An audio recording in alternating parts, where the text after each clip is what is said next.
ஆதியாகமம் 37வது அதிகாரத்துக்கு நான் வருகிறதான போது வசனம் 1-4 வரையும் பார்க்கும்போது, யாக்கோபு தன் தகப்பன் தங்கியிருந்த கானான் தேசத்திலே தங்கியிருக்கிறார். யாக்கோபின் சந்ததியின் வரலாறு இந்த அதிகாரத்திலிருந்து ஆரம்பிக்கிறது. குறிப்பாக இந்த பகுதியிலே சொல்லப்படுகிறது யாரை பற்றி என்று சொன்னால், தன்னுடைய இளைய குமாரனாகிய ஒருவரில் யோசேப்பை பற்றி இந்த அதிகாரம் குறிப்பிடுகிறதாக இருக்கிறது. யோசேப்பு 17 வயதினிலே தன் சகோதரருடனே ஆடுகளை மேய்த்து கொண்டிருந்தான். அந்த இளைஞன் பில்காள், சில்பாள் என்னும் தன் தகப்பனுடைய மறுமனையாட்டிகளின் குமாரரோடே இருந்து அவர்களுடைய துன்மார்க்கத்தை தன் தகப்பனுக்கு சொல்லி வருவான்.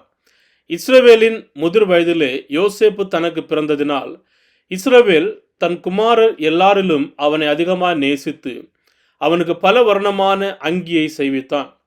அவனுடைய சகோதரர் எல்லாரிலும் அவனை தன் தகப்பன் அதிகமாய் நேசிக்கிறதை அவன் சகோதரர் கண்டபோது அவனுடைய பட்சமாய் பேசாமல் அவனை பகைத்தார்கள். யோசேப்பு தன்னுடைய சிறு வயதிலிருந்து தன்னுடைய சகோதரர்களைப் போல ஆடு மேய்க்கிறதான அந்த வழக்கம் காணப்படுகிறது.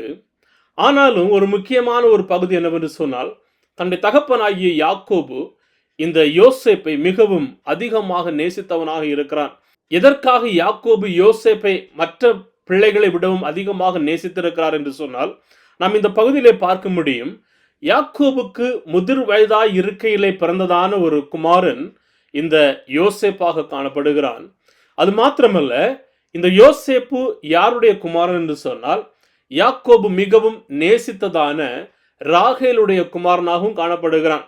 ஒருவேளை இன்னும் ஒரு பகுதியை நாம் இந்த வசனங்களிலே பார்க்க முடியும். அது என்னவென்று சொன்னால், வசனம் 2 பார்க்கும்போது, பில்காள் சில்பாளுடையதான பிள்ளைகள் துன்மார்க்கத்தனத்திலே ஈடுபடுகிறதான போது அதையும் தன்னுடைய தகப்பனாகி யாக்கோபிடத்திலே இந்த யோசேப்பு வந்து சொல்லுகிறவனாக இருக்கிறான். அதாவது உண்மையை உண்மையாகினபடி சொல்லுகிறதான ஒரு மகனாக இவன் சிறு வயதிலிருந்தே வளர்ந்து வருகிறதை நாம் பார்க்க முடியும். ஆனால் அதோடு கூட முடியாமல் யாக்கோபு இந்த யோசேப்பை அதிகமாக நேசித்தவனாக இருக்கிறான். அதிகமான ஒரு பாரபட்சம் பார்த்தவனாக இருக்கிறான். மற்ற பிள்ளைகளை காட்டிலும் இந்த யோசேப்பின் மீது அதிகமான பாசம் இருந்தது. அதிகமான பாரபட்சம் காட்டினவனாக இருந்தான். அதனுடையதான விளைவு, ஆசீர்வாதம் அல்லது ரிசல்ட் எப்படி இருந்தது என்று சொன்னால், அவனுக்கு பல வர்ணமான அங்கியை இந்த தகப்பனார் அணிவித்தவராக இருந்தார். ஆனால் சகோதரரிடமிருந்து வெறுப்பு கடந்து வந்தது. ஒரு பகுதியிலே அன்பு வருகிறது, அதனுடையதான ரிசல்ட்டாக நன்மைகள் கடந்து வருகிறது.